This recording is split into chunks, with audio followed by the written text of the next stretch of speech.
Hello everyone, তোমরা সবাই কেমন আছো? আমি তো অনেক ভালো আছি। আমি গতকাল রবিবার দিন চলে গেছিলাম করিমপুর মানিকতলা মেলায়। আমার বাড়ি থেকে একদমই কাছে। আমি এর আগে একদিন রাস পুজোর দিন এসেছিলাম, সেদিন সব কমপ্লিট হয়েছিল না। আজকে মেলায় গিয়ে দেখি ভীষণ ভিড় হয়েছে। আমরা 6:30টার দিকে গিয়েছিলাম, তাই এত ভিড় হয়েছিল। রাত্রেবেলায় তো আরও আসার সময় অনেক ভিড় দেখলাম।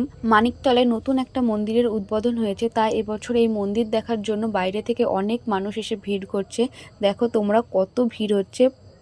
মন্দিরের ভেতরটা ভীষণ সুন্দর করেছে। আমি যেহেতু আজকে ভেতরে যাইনি, তাই তোমাদের দেখাতে পারলাম না। এর পর দিন যেদিন যাব সেদিন তোমাদের অবশ্যই দেখাবো। এরপর চলে এসেছিলাম পুতুলগুলো দেখতে।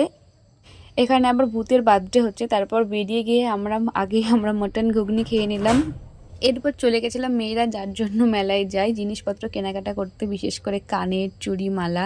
তো সেইগুলো দেখতে চলে গেছিলাম। এখানে ভীষণ সুন্দর সুন্দর কানেরের কালেকশন ছিল।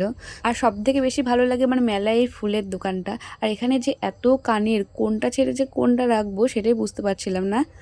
এরপর আমার একটা বান্ধবী সুন্দর একটা টেডি নিয়েছে, সেটা খুব সুন্দর হয়েছে, আমার তো ভীষণ পছন্দ, কিন্তু ওটা একটাই ছিল। বাড়ি আসার সময় আমরা চেপেছিলাম নাগরদোলায়। নাগরদোলায় চড়ে তো অনেক মজা হয়েছে। তোমরা কে কে নাগরদোলায় চড়তে পছন্দ করো আমাকে জানাতে ভুলো না।